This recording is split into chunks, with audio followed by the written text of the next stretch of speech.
여러분 안녕하십니까? 안녕하십니까? 또 아주 그냥 새해부터 빵빵 터지기 시작해가지고 이제 뭐 미쳐 날뛰는 거죠. 오늘 이제 얘기는 예. 엽기적인 법안 2개를 예. 언급을 했어요. 이번 정권에서. 네. 첫 번째는 부동산 네, 주택 거래 허가제? 예. 네, 그거랑 뭐 이제 2006년에 한번 열린우리당에서 하려다가 욕을 바가지로 먹고 멈췄었는데 이제 예. 애완동물 보유세 정도 개념으로 이해하시면 될 것 같아요. 애완동물도 보유하는데 이제 보유세를 내라는 일종의 건가요? 돈을 내라 뭐 이런 거죠. 뭐 좀 있으면 이제 애완동물 가지고 있으면 또 의료보험도 해야 된다 그래가지고 또 돈 엄청나게 거둘 것도 같은데. 애완동물도 이제 뭐 4대보험 적용하는 거죠. 야. 네. 뭐 기본적으로는 논의할 여지는 있는데 애완동물 같은 경우는 네. 아직까지는 좀 시기상조라고 생각이 들고요. 먼저 일단 부동산 예. 주택거래 허가제. 허가제요. 뭐 좀 어이가 없죠. 이제 뭐 밤리라는 것도 국가에 이제 허가를 받고 밤리도 해야 되는 세상이 곧 열릴 겁니다, 여러분. 네, 제가 봤을 때는 모르겠어요. 일단 근본적으로 한번 생각을 해보자는 거예요. 예. 도대체 이 정부가 예. 여러분들이 여기선 분명히 뭐 민주당을 지지하시는 분들도 계실 거고 예. 문재인 개인을 지지하시는 분들도 계실 거예요. 네. 근데 그들을 진보라고 생각하는 사람들이 대다수란 말이죠. 네. 이 진보인가요? 뭐 진보가 아니고 그냥 빨갱이 아니에요, 다? 그러니까 통제와 억압 예. 이런 것들을 기본 근간으로 하면서 국민으로부터 세금을 뜯어가겠다. 예. 이런 개념 어디에 예. 진보적 사상이 있는 건지 저는 일단 의문이 들고요. 그럼에도 불구하고 그들을 지지한다? 뭐 어떤 명분이 있는지 잘 모르겠습니다, 이제.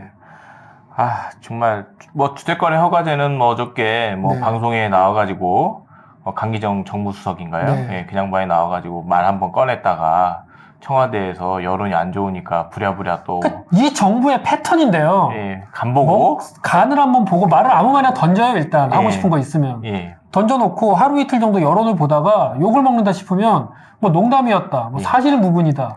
가짜 뉴스다. 가짜 뉴스다. 우리는 그런 말을 한 적이 없는데 일개 개인의 판단이었던 것 같다. 뭐 이런 식으로 덮어친단 말이에요. 이 무슨 책임감도 없고. 사실은 뭐 그렇다 그러면은 뭐 강기정 씨는 뭐 개인의 일탈행인가요? 예, 사표 쓰고 나와야죠. 뭐 이렇게 혼자서 뭐 사담으로 나눈 것도 아니고 방송에 나와서 네, 이거는 뭐 아무 헛소리를 그러면은 지금 청와대는 그러면 지금 정무 실무자들이 예. 아무 사전 조율도 없이 그냥 개인이 나와서 그냥 아무 말이나 막 던져도 된다는 상황인 건가요? 그러니까 그들은 공인인데 뭐 연예인들도 뭐 말 한마디 잘못하면은 뭐 대중들한테 네. 굉장히 이제 비난을 받기도 하고 심지어 그러는데 연예인은 공인도 아니에요. 제 기준으로는. 걔들이 무슨 공인입니까? 얘들이 무슨 공공의 이익이나 공공을 위해서 일을 하는 영향력 있는 인물들은 이제 공인이라고 하니까. 영향력이 있다 정도니까. 예. 근데 이 공무에 있는 사람들은 개념이 정말 그들은 공인이거든요. 그렇죠. 공공의 사람. 나랏밥을 먹고 사는데. 네. 근데 이런 사람들이 나와서 아무 말이나 던져도 청와대에서는 그냥 우리는 그런 적이 없다. 나는 모른다. 개인의 일탈이다. 이런 식으로만 넘어가는 이 시스템 자체가 모르겠습니다. 지금 오늘 문재인 대통령이 또 뭐 가짜뉴스를 굉장히 비난하는 듯한 발언을 오늘 했었거든요. 뭐 미디어의 역할이나 뭐 언론의 역할에 대해서 얘기하면서 가짜뉴스의 가짜뉴스의 시작을 아십니까, 혹시? 글쎄요, 뭐 기자들이 뭐 얘기 듣고 뭐 이렇게. 네, 그러니까 저는 제 기준으로 네. 저 같은 경우 이제 인터넷 활동을 많이 하는 편인데요. 네. 이 가짜뉴스라는 게 본격적으로 우리들 생활 깊숙이 침투해서 사람들 혼란시키기 시작한 계기는 사실은 세월호 때입니다. 세월호 사고 직후에 수많은 유튜버들이 홍가희 씨나 이런 양반들이 가서 뭐 구조를 막고 있다. 박근혜 대통령이 구슬했다. 박근혜 대통령이 머리를 했다. 뭐 세월호 봉양설 이런 것들이 다 가짜뉴스의 시작이었거든요. 뭐 세월호를 침몰시킨 그 전에 사실은 뭐 천안함 같은 경우는 사실은 가짜뉴스의 영향력을 발휘했다기보다는 그냥 그런 썰 정도에서 끝났다면 실제로 가짜뉴스가 사회적으로 문제가 되고 사람들이 홀리기 시작한 건 저는 세월호라고 보거든요. 그때 이후로 그렇다고 하면 세월호를 침몰시킨 게 누군지 한번 생각을 해. 그러니까 제가 말씀드리는 게 그겁니다. 그러니까 오히려 본인들이 진보라고 생각하는 쪽에서 가짜뉴스를 살포하기 시작했고요. 지금 뭐 보수 언론 쪽에서도 마찬가지지만 뭐 진보 쪽에서도 뭐 알릴레오나 뭐 김호준 씨나 책임지지 못한 말 던져놓고 나중에 아니네요, 몰랐어요, 미안합니다도 아니고 그냥 아니네요, 그럼 됐어요, 저는 문제 제기를 해본 것 뿐이에요 라는 식으로 제가 언론인가요? 라는 식으로 넘어가는 거거든요. 이 가짜뉴스의 문제가 이런 부분인데, 그러면 문재인 씨는 개인적으로 유시민 씨 전화해가지고 조용히 하라고 하시면 돼요. 적당히 좀 하라고. 뭐 유시민 씨한테는 조용히 하라는 말을 안 하고, 또 민주당에서 이번에 얘기 들어보니까 그 조국 장관 비난했던 우리 진보의 또 진중권 교수한테 진중권 전 대응을 교수. 하지 마라. 네. 이제 정 교수가 됐군요. 네네. 동양대 그만두셨으니까. 사표 썼죠, 보란 듯이. 예. 그냥 총선이나 한번 나왔으면 좋겠어요. 저 한나라당 배지 달고. 아유, 그럴 리가 있나요? 진중권은 기본적인 스탠스는 진보고요. 예.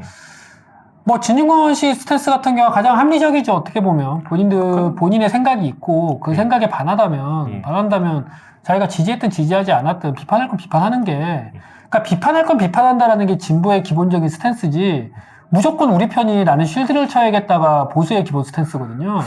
그 임종석 동무께서 또 출마하신다는 소문이 조금 들리는 것 같던데, 네. 진중권 교수가 대항마로 그냥 무소속으로 그러면 나오셨으면 좋겠어요. 그 지역구에. 아니, 저는 그냥 진중권 교수는 예. 기본적으로 정치를 하지 말고요. 예. 계속 이렇게 그냥 깠으면 좋겠어요. 그래도 뭐 밥벌이라도 있어야 될 거 아닙니까? 그 양반도. 알아서 먹고 사실 거예요. 그 양반 똑똑한 양반이니까.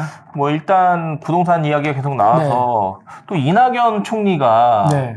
또 그러니까 우습죠. 오늘 발표가 났죠. 예. 9억 이상의 집을 소유한 사람들 같은 경우는 예. 전세자금 대출을 아예 원천적으로 막아버리겠다. 20일부터 예. 이런 발표를 했는데, 정부의 발표를 마치 알기라도 한 것처럼 그 이낙연 전 총리인가요? 전 총리가 되겠죠. 이제 네. 새로 총리가 임명됐으니까.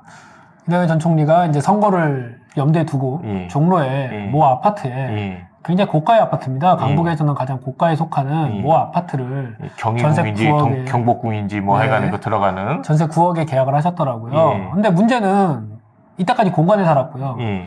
그 잠원동에 있는 본인 집은 아직 팔질 않았어요. 그리고 아직 재산 공개는 안 했지만 당시 그 청문회 당시에 공개되거나 여러 가지 상황으로 보건데 현금은 한 4억에서 5억 사이가 있을 거다. 나머지 4억은 어디서 충당하실 겁니까? 대출 받았겠죠. 대출 받았겠죠. 그러면 분명히 이거는 정부의 발표를 어느 정도 알고 서둘러 이렇게 이런 기가 막힌 타이밍이 또 있을 수 있을까요? 이거는 그러니까 우스운 거예요. 정말 우스운 거예요. 왜냐면 자기들끼리 이게 적폐지 뭐가 적폐입니까? 사실은 이제 부동산 값이 올라가지고 이제 지금 대한민국이 들썩들썩 하긴 하는데, 그 부동산 가격이 오른 사실은 결정적인 역할을 한 것 중에 하나가 이제 공급의 부족도 말씀을 많이 하시는데 사실은 전세자금 대출이에요. 네네.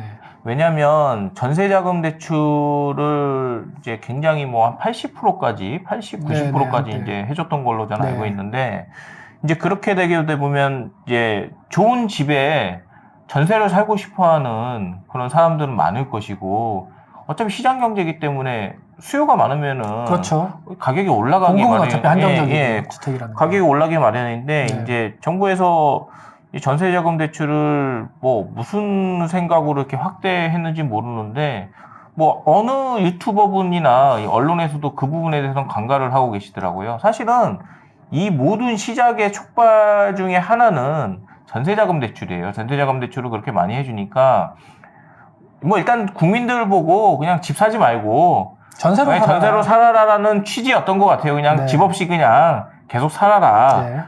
그래야 우리한테 투표할 테니, 이런 취지로 한 것 같은데, 전세자금 대출을 그렇게 이제 무분별은 아니죠. 어차피 집주인이 이제 제3 채무자가 되는 거기 때문에 어차피 그들도 이제 부동산 가격을 보고 전세자금 대출을 다 해준 건데, 그렇죠. 그게 이제 전세값을 올리기 시작하니까 부동산 값도 이제 같이 상승할 수밖에 없어요. 그렇죠. 사실은. 집값이 전세값보다 쌀 수는 없으니까. 여러분들 상식적으로 생각해서 집값이 움직이는 게 이제 여러 가지 요소가 있겠지만, 그 중에 하나가 전세 가격이에요. 전세 가격이 올라가면 집값이 올라가기 마련인데, 정부에서 이제 똥은 다 싸 질러놓고 이제 와서 이제 또, 그러면 사람이라는 게 이제 거주를 갖다가 자유롭게 할 거주 이전의 자유가 있는데, 정부에서 어떤 사람들은 집을 9억짜리 이상 가지고 있는 사람들은 안 된다라고 이제 오늘 법으로 법 아닌 법으로 이렇게 이제 발표를 했는데, 이 자체가 어떻게 보면은 어떤 대한민국 그건 헌법 소지가 정신에 어긋나는 어처구니 없는 짓거리를 하고 있는 거예요. 제가 봤을 때는. 그러니까 좀 멍청하고 좀 예. 극단적으로 말씀드리면요. 예. 좀 멍청하고 사고방식이 일차원적인 사람들이 홀리기 좋은 워딩을 선택하는 거지. 예. 이게 실질적으로 이 법안이 예. 실효성이 있느냐 없느냐에 대한 고민은 없어요. 그냥 단순하게 광고 문구 만들듯이 그냥 그럴싸한 말만 떠드는 거예요. 지금 현 정권의 가장 큰 문제는. 어차피 이제 공적 보증에다가 이제 정부에서 명령 내릴 테니까. 그러니까 뭐 사실 공급을 늘린다고 해서 지금 서울 집값이 잡히느냐? 제가 봤을 때는 부정적이거든요. 뭐 공급을 늘려서 이제 공급을 값을 늘리면 잡는 수요가 늘어날 뿐이에요. 예, 잡는 타이밍은 이미 지났고 네. 또 정부에서 이런저런 얘기를 해가지고 뭐 부동산 정책이라고 발표해가지고 문재인 대통령 시절이랑 똑같은 실수를 또 한 번 반복해서 뭐 집값을 올린 것도 있고 사실은 그동안 이제 그 추세상 집값이 오를 타이밍이긴 했어요. 공교롭게도 그게 노무현 정권 때랑 문재인 정권 때가 그렇죠. 예, 집값이 너무 많이 눌렸었기 때문에 네. 그게 이제 박근혜 대통령 말기에 이제 시장에 이제 시그널을 준 상태였고 이제 그냥 그 상태로 놔뒀으면 어느 정도 수요 공급에 의해서 어느 정도 균형이 맞춰지는 타이밍이 있었거든요. 정리가 됐을 텐데 이제 문재인 정부에서 너무 적극적으로 시장 개입을 어설프게 한 거죠. 적극적이라기보다도 선무당이 그냥 사람 잡듯이. 예, 헛짓거리를 한 거죠. 헛짓거리 네. 해서 이제 이를 이지경을 만들어 놓고 뭐 이제 부동산 가격이 사실은 이제 서울이나 이제 부산이라든지 네. 뭐 일부 이제 도시에 네, 대해서 대도시들. 예, 네. 오른 건 사실인데 이제 지방 소도시들은 뭐 미분양도 많고 망했죠. 사실 예, 집값이 뭐, 많이 떨어졌고. 예, 엉망진창이 됐다고 하더라고요. 네. 그래서 여러분들도 지금 뭐 문재인 정부가 지금 뭐 잘하고 있다고 생각하시는 분들도 계실 텐데 사실은 시장에서 그 경제적인 부분에 시장에서 이루어질 상황들은 어느 정도 시장에서 해결을 하게끔 놔두는 게 그게 올바른 지도자의 모습이지 이걸 무슨 공산주의 사회처럼 내가 다 개입해서 조정을 하겠다 이러면은 뭐 제가 단순하게 말씀드리면요. 예. 예를 들어서 10억짜리 집이 있어요. 근데 뭐 제가 재산이 한 3억 있고 그냥 평범하게 살고 있어요. 근데 네. 10억짜리 집에 살고 싶단 말이에요. 네.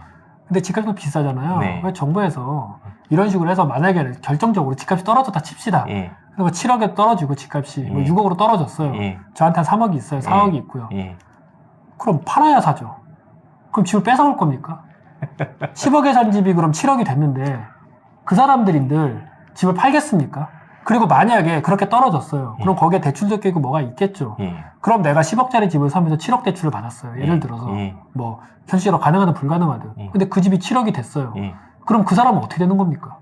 그러니까 뭐 그럼 은행에 집을 뺏깁니까? 뭐 이제 경매나 네. 뭐 그렇게 그럼 돼서 본인이 3억 들고 그 집을 살 수 있습니까? 그러니까 이게 남들이 내가 가지지 못한 것을 가진 사람에 대해서 근거 없는 적개심만 이용하는 거거든요. 현 정권은 사실은. 맞습니다. 그냥 니네 집 없지. 집 없는 사람이 더 많으니까요. 현실적으로는. 예. 집이 오히려 강남 사는 사람보다 비강남인이 많고요. 예. 고가의 아파트에 사는 사람보다는 중저가의 아파트에 사는 사람이 더 많거든요. 현실적으로는. 그렇죠. 그러다 보니 그냥 없는 사람들한테 달콤한 말만 하는 거예요. 너 얘네 집 내가 집값 떨어뜨려 줄게. 속이 시원할 거야 니들은.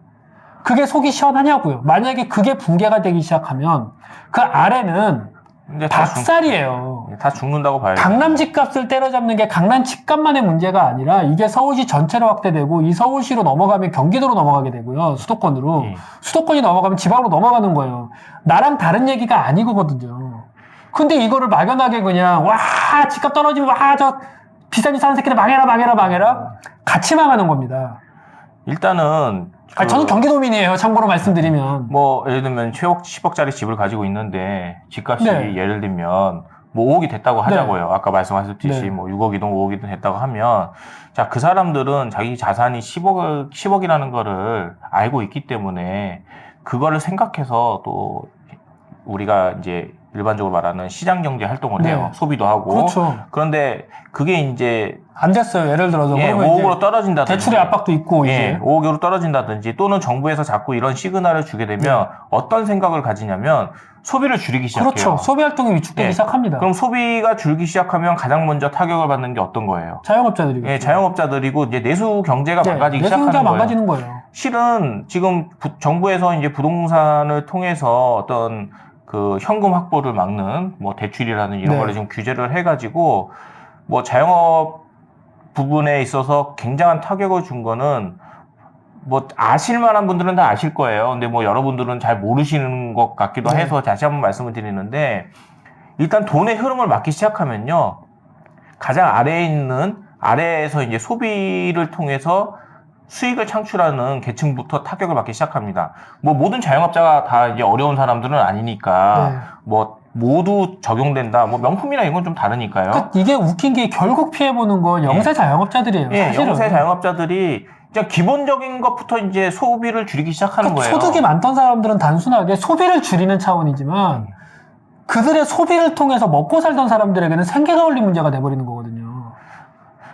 그러니까 이거는 굉장히 심각한 상황이에요, 사실은. 그러니까 여러분들이 막연하게 그냥 있는 사람 망해라 이렇게 박수 치는 분위기는 딱 미개한 거죠. 그러니까 사람들이 이제 부동산을 가지고 대출을 받는다는 거는 본인의 생활을 위해서 대출을 받는 사람들도 있고, 물론 이제 정부에서 우려하는 것처럼 집을 사기 위해서 대출을 받는 사람들도 있지만, 그런 사람들보다는 본인의 자산 가치가 올라간 거를 현금 확보를 통해 가지고 다른 어떤 재투자를 하거나, 투자를 하거나 소비 활동을 하기 위해서 하는 건데, 그걸 이제 전부 다 막아버리니까 사실은 내수 경제가 안 좋아질 수밖에 없어요. 지금 안 그래도 대한민국 같은 경우는 인구수가 적지 않습니까? 그렇죠. 그래서 내수 경제 자체에 대한 위기감이 항상 있단 말이에요. 내수 경제 사실 좋기도 힘들어요. 우리나라 같은 경우는 인구수 때문에.